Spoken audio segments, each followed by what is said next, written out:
చెంగూర్ బాబా alias Jamaluddin అతను చేస్తున్నటువంటి అరాచకాలు ఒక్కొక్కటిగా ఇప్పుడు వెలుగులోకి వస్తూ ఉన్నాయి. ఉత్తరప్రదేశ్లో బలవంతంగా మత మార్పిళ్ళకి పాల్పడుతున్నటువంటి ఓ ముఠా గుట్టు రట్టయింది. ఆ ముఠాకు సంబంధించినటువంటి కీలక సూత్రధారి పాత్రధారే ఈ జమాలుద్దీన్ అలియాస్ చెంగూర్ బాబా.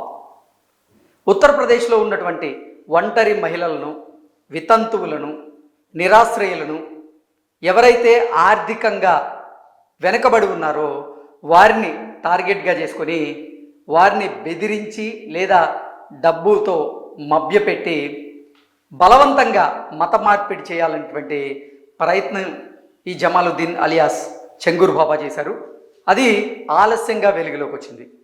ఆలస్యంగా వెలుగులోకి వచ్చినటువంటి నేపథ్యంలో ఉత్తరప్రదేశ్ సీఎం అయినటువంటి యోగి ఆదిత్యనాథ్ గారు తక్షణమే వీరి మీద చర్యలు తీసుకోవాలి అంటూ ఆదేశాలు జారీ చేశారు. ఈ నేపథ్యంలోనే యూపీ పోలీసులు కూడా ఈ చెంగూర్ బాబా అలియాస్ జమాలుద్దీన్ మీద కేసు నమోదు చేశారు.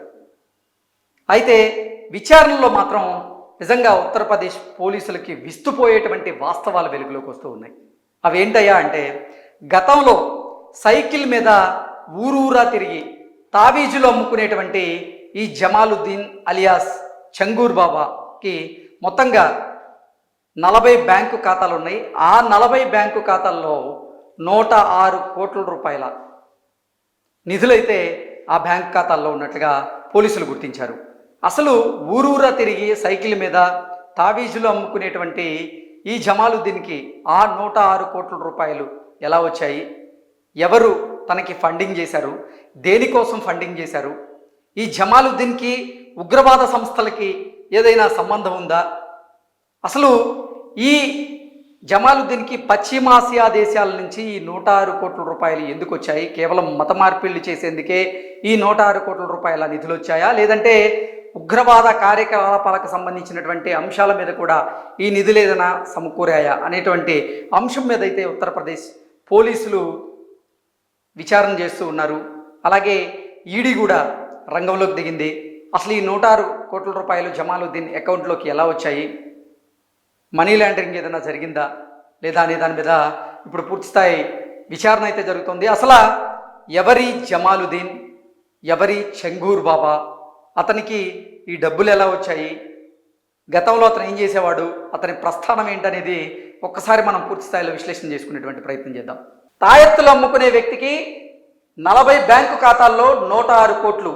ఈ చెంగూర్ బాబా గురించి తెలిస్తే షాక్ అవుతారు. ఉత్తరప్రదేశ్లో వెలుగు చూసినటువంటి మత మార్పుల ముఠ గుట్టురట్టయింది. సైకిల్ పై తిరిగేటువంటి చెంగూర్ బాబా అనే వ్యక్తి 106 కోట్ల సామ్రాజ్యం వెనుక ఉన్నాడని తేలింది. పేదలను ప్రలోభపెట్టి మత మార్పిళ్లకు పాల్పడుతున్నాడని అతని మీద ఆరోపణలు ఉన్నాయి. అతడి ఆస్తులను జప్తు చేస్తామని సీఎం యోగి ఆదిత్యనాథ్ తాజాగా హెచ్చరించారు. ఈ వ్యవహారం మీద దేశవ్యాప్తంగా తీవ్ర సంచలనం సృష్టిస్తోంది. అసలు ఎవరు ఈ చెంగూర్ బాబా, అతడి వెనుకున్నటువంటి శక్తులు ఏంటనేది ఒకసారి మనం చూసేటువంటి ప్రయత్నం చేద్దాం. సైకిల్ పై తిరిగి ఉంగరాలు అమ్ముకునేటువంటి చెంగూర్ బాబా, యూపీలో వెలుగులోకి వచ్చినటువంటి మత మార్పిడి మాఫియా, క్షమించబోమన్న ఉత్తరప్రదేశ్ సీఎం యోగి ఆదిత్యనాథ్. ఉత్తరప్రదేశ్లో మత మార్పిళ్ల మాఫియా ముఠా వ్యవహారం వెలుగులోకి వచ్చింది. దీని వెనక ప్రధాన సూత్రధారి జమాలుద్దీన్ అలియాస్ చెంగూర్ బాబా పోలీసులకు చిక్కాడు. ఒకప్పుడు సైకిల్ పై ఉంగరాలు తాబీజులు అమ్ముకున్నటువంటి ఈ జమాలుద్దీన్కి 40 బ్యాంక్ అకౌంట్లు ఎలా ఉన్నాయి? ఆ 40 బ్యాంక్ అకౌంట్లో 106 కోట్లకు పైగా విదేశీ నిధులతో ఆయన సామ్రాజ్యాన్ని ఎలా ఏర్పాటు చేశారనేది దర్యాప్తులో వెల్లడైంది. మత మార్పిడి మాఫియా వెనుకున్నటువంటి చెంగూర్ బాబా, అలాగే అతడి సన్నిహితురాలైనటువంటి నీతు అలియాస్ నజ్రీన్ను లక్నోలో ఉన్నటువంటి ఒక హోటల్లో శనివారం ఆయన పోలీసులు అరెస్ట్ చేశారు. బలరాంపూర్ జిల్లాలో మత మార్పిడి రాకెట్ వెలుగులోకి రావడంతో చెంగూర్ బాబా గుట్టురట్టయింది. పేదలు, నిరాశ్రయులు, వితంతువులను డబ్బు, వివాహ హామీలు, బెదిరింపులతో మతం మారేలాగా ప్రలోభ పెట్టినట్లుగా ఆరోపణలు రావడంతో పోలీసులు రంగంలోకి దిగారు. అతడికి సంబంధించినటువంటి మొత్తం 40 బ్యాంకు ఖాతాల్లో 106 కోట్లు ఉండగా నిధులు ప్రధానంగా పశ్చిమాసియా నుంచి వచ్చాయని విచారణలో గుర్తించారు. మత మార్పిళ్లు, షెడ్యూల్ కులాలు, సామాజికంగా బలహీన వర్గాల మీద ప్రభావం చూపడమే ఈ మాఫియా ప్రధాన ఉద్దేశం. నేపాల్ సరిహద్దుల్లో ఉన్నటువంటి బలరాంపూర్ జిల్లాలోని రేహరా గ్రామానికి చెందినటువంటి చెంగూర్ బాబా గతంలో గ్రామ సర్పంచ్గా ఎన్నికైన తర్వాత ప్రజల్లో పలుకుబడి పెంచుకున్నారు. తరువాత తన సన్నిహితురాలు నీతుతో కలిసి మద్పూర్ దర్గా సమీపంలో ప్రభుత్వ భూమిని ఆక్రమించి ఆ భవనం అంటే ఆ ప్రభుత్వ భూమిలో ఒక భవనాన్ని అయితే నిర్మించారు. దాని ద్వారానే తన దందాలను అయితే సాగించారు. ఈ భవనాన్ని యూపీ ప్రభుత్వం బుల్డోజర్లతో ధ్వంసం చేసింది.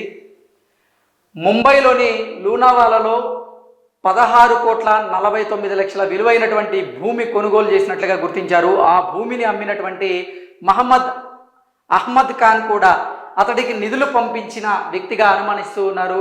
Uttar Pradesh anti terrorist squad ATS, అలాగే స్పెషల్ టాస్క్ ఫోర్స్, స్థానిక పోలీసులు, ఎన్ఫోర్స్మెంట్ డైరెక్టరేట్ ED దర్యాప్తు కొనసాగిస్తూ ఉన్నాయి. నిధులు ఉగ్రవాద కార్యకలాపాలకు వినియోగించారా లేదా మత మార్పిళ్లు దేశ వ్యతిరేక కార్యక్రమాలకి మార్గమయ్యాయా అనేది అన్ని కోణాల్లో కూడా విచారణ జరుపుతూ ఉన్నారు. ప్రాథమిక దర్యాప్తులో భాగంగా చెంగూర్ బాబా చర్యలు సామాజికంగా మాత్రమే కాదు దేశ భద్రతకు ముప్పు కలిగించేలా ఉన్నాయంటూ కూడా చాలామంది అభిప్రాయాన్ని వ్యక్తం చేస్తూ ఉన్నారు. ఇలాంటి వారిపై క్షమాపణ అనే మాట ఉండదని, అతడికి సంబంధించినటువంటి ఆస్తులన్నీ జప్తు చేస్తామంటూ కూడా ఉత్తరప్రదేశ్ సీఎం అయినటువంటి యోగి ఆదిత్యనాథ్ తీవ్రంగా హెచ్చరించారు. చెంగూర్ బాబాకి ప్రభుత్వ వ్యవస్థలో కొందరి సహకారం లభిస్తుందన్న అనుమానాలు కూడా దాని మీద కూడా దర్యాప్తు చేస్తామంటూ యోగి ఆదిత్యనాథ్ అయితే క్లియర్గా చెప్పడం జరిగింది. ఎవరు సహకరించారు, ఎంతమందిని మతం మార్చారు అన్న వాటిపై తేలికపాటి విచారణ కాకుండా విస్తృత స్థాయి విచారణ జరపబోతున్నట్లుగా కూడా మనకైతే సమాచారం ఉంటుంది. ఒకప్పుడు రోడ్డు మీద ఉంగరాలు అమ్మినటువంటి వ్యక్తి విదేశీ నిధుల సహాయంతో 100 కోట్లకు పైగా సామ్రాజ్యాన్ని నిర్మించి ప్రభుత్వ భూములను ఆక్రమించి సామాజిక అస్థిరతకు దారితీసి మత మార్పిళ్లకు ఆయన బలవంతంగా పాల్పడుతున్నట్లుగా కూడా మన దగ్గర అయితే సమాచారం అందుతుంది. ఓవరాల్గా చూసుకున్నట్లయితే ఉత్తరప్రదేశ్ ముఖ్యమంత్రి యోగి ఆదిత్యనాథ్ ఈ ఘటనను చాలా సీరియస్గా తీసుకున్నారు. ఈ చెంగూర్ బాబా ఎవరైతే ఉన్నారో అతను చేసినటువంటి అరాచకాలన్నీ కూడా బయట పెడతామని, అతని బ్యాంకు ఖాతాల్లో ఉన్నటువంటి 106 కోట్ల రూపాయల విదేశీ నిధులను మేము జప్తు చేస్తామని, అలాగే అతని ఆస్తులు ఏవైతే ఉన్నాయో అతని ఆస్తులన్నింటినీ కూడా యూపీ ప్రభుత్వం జప్తు చేస్తుంది. ఇటువంటి చర్యలను మేము అసలు ఉపక్రమించేది లేదు, అంటే వారిని వదిలిపెట్టేది లేదంటూ కూడా యోగి ఆదిత్యనాథ్ గారు అయితే తీవ్రంగా హెచ్చరిస్తూ ఉన్నారు. ఈ చెంగూర్ బాబా మాత్రం మంచితనం ముసుగులో ఎంతోమంది నిరాశ్రయులను, వితంతువులను, ఒంటరి మహిళలను టార్గెట్గా చేసుకొని బలవంతంగా మత మార్పిడి చేసేటువంటి ప్రయత్నం చేశాడు.